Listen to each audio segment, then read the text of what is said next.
Assalamualaikum warahmatullahi wabarakatuh. My name is Kompa Tusilia. I'm from 1A English Education with NPM 121060020.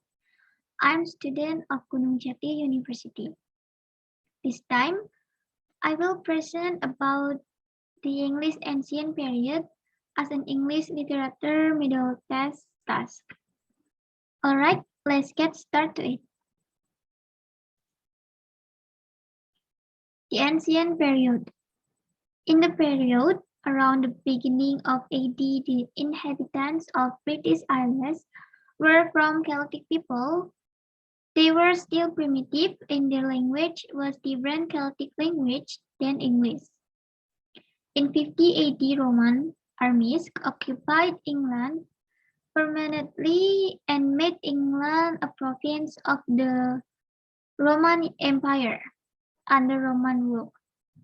The indigenous population acquired civilization, but in 110,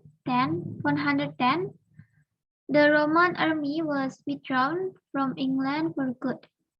The Celts, accustomed to protection from the Romans, were now unable to defend themselves against the Germanic tribes who had begun to invade British Islands. These tribes were Jutes, Angles, and Saxon, who came from the regions of North Germany. They are the ancestors of most of the British people today. The language is Old English, which is also called Anglo-Saxon language. This language later grew into Middle English, 1100 modern until 1500, and modern English 1500 until present.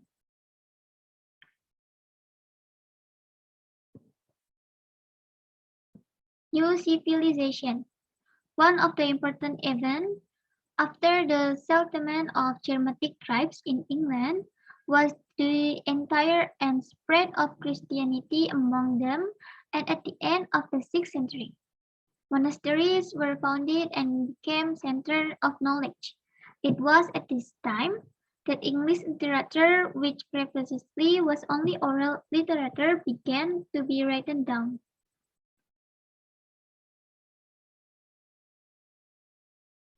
Old English literature, divided into two.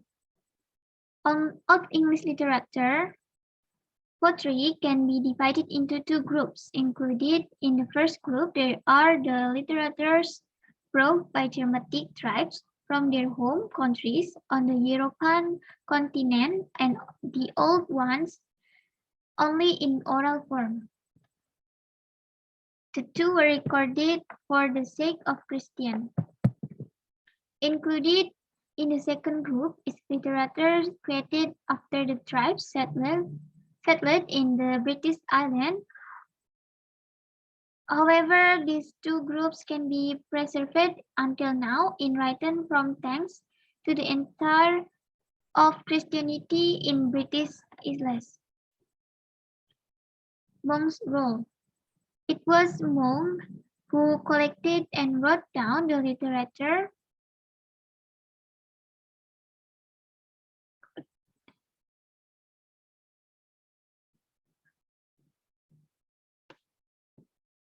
It was the monk who collected and wrote down the literature result. Therefore, the two literary groups, after they were written, could not be separated from Christian influence. This is more evident in the second group, while the first group still shows strong pagan elements. The following brief discussion will start with the first group. Beowulf as the reflection of social condition at the time. The greatest work in Old English literature is Beowulf. This work is a poem which consists of 3,000 lines and belongs to the type of folk epic, namely a heroic story that has been around for a long time among the people and whose creator is unknown. This poem is a story about the experience and heroic action of young hero named Beowulf. He defeated and killed a terrible creature, the inhabitant of coastal swamps named Teretel, who had made King Hogwarts land unsafe. Another Anglo-Saxon poems. Other Anglo-Saxon poems are shorter than Beowulf and are generally expression of how Germanic people feel about the things that touch their soul, such as war, the mighty but exciting sea,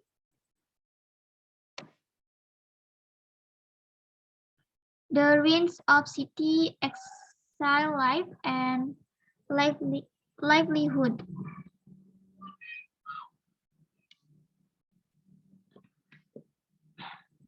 In the ruin, the poet contemplates of ruins of the city that was once prosperous and impressive, but now remains in tragic ruins. Dior is the one of the poems that singer minstrel who for many years served his master, but is now vanished because he is old and replaced by young men. But he did not complain because that is life. For him, his time has passed and he should be replaced by a younger person. Here is one of the most human Anglo-Saxon poems. Generally, poems reflection serious and gloomy feelings. The Germanic people were physically rugged, as was their way of life. Many of them became soldiers and pirates, but they had deep feelings and noble emotion as expression in their literature.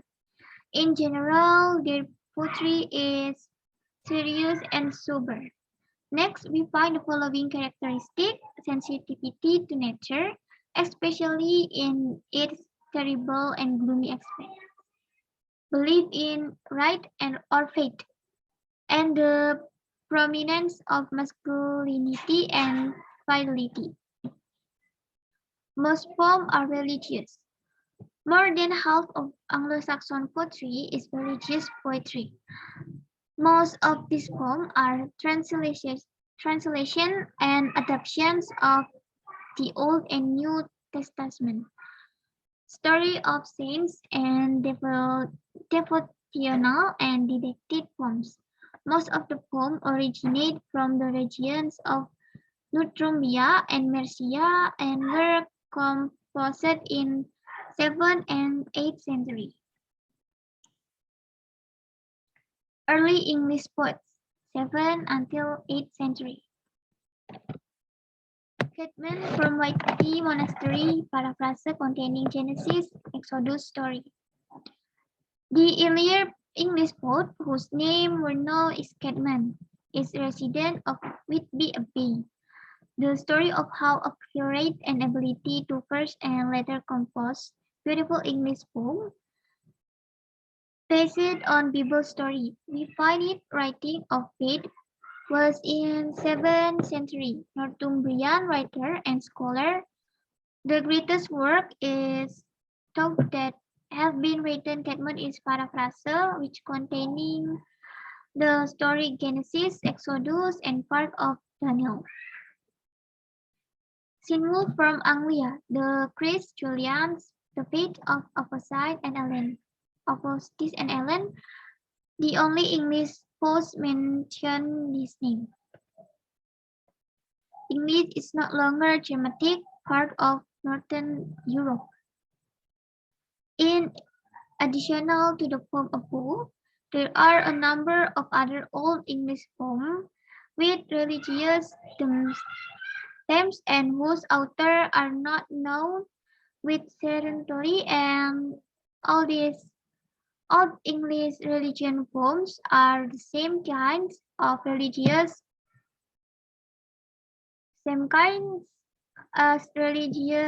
poems. in other literature of Western Europe in the Middle Ages. The invasion of Scandinavian. 1. Northumbria destroyed. Towards the end of the 8th century, the Scandinavian invaded English caused the devastated Northumbria. 2. All cultural heritage and literary work destroyed. All the cultural achievements that had been achieved up to that time were destroyed, including the regional literature. 3. Only small fragments remained right in West Saxon. What remains are only the few fragments of several works. Most of the works of Northumbria heritage that were still present today is translation in West Saxon dialect. 4. The end of Anglo-Saxon literature period.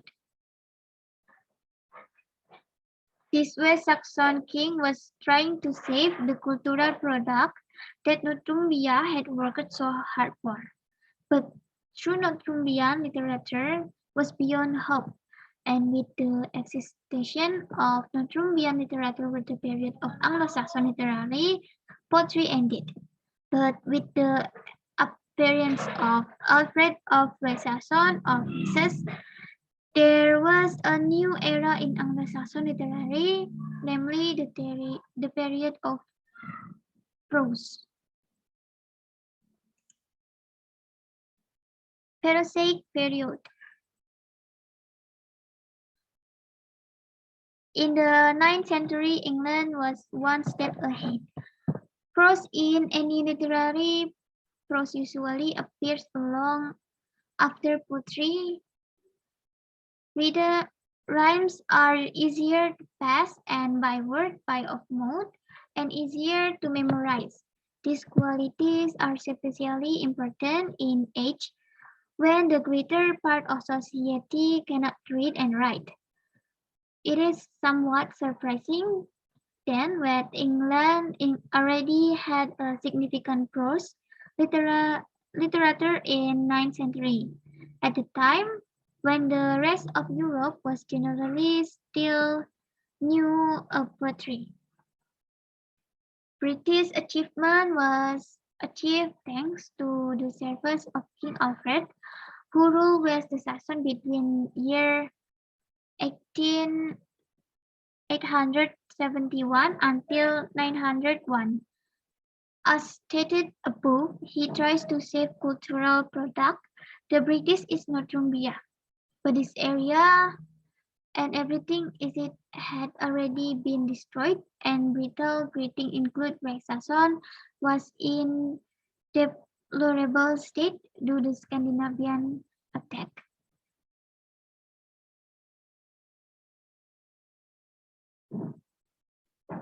So when circumstance allows again, Alfred tried to return England to level of cultural that had been achieved in Bed time. The way to go is through education, and for this we need books in English. At the very advanced age of himself learned Latin in order to be able to translate book into the language of his people likewise. He orders scholars to translate quality books, so the first thing to be translated is Pastoral Care by Pope Gregory, so that it can be used as guide for the clergy who at the time were known for knowledgeable. In order for his people to know the history of his nation, Alfred translated Bates' Ecclesiastical History of English People, which was originally written in Latin. Alfred also ordered to compile and record important events in his kingdom, and these records were continued even to centuries after the king died.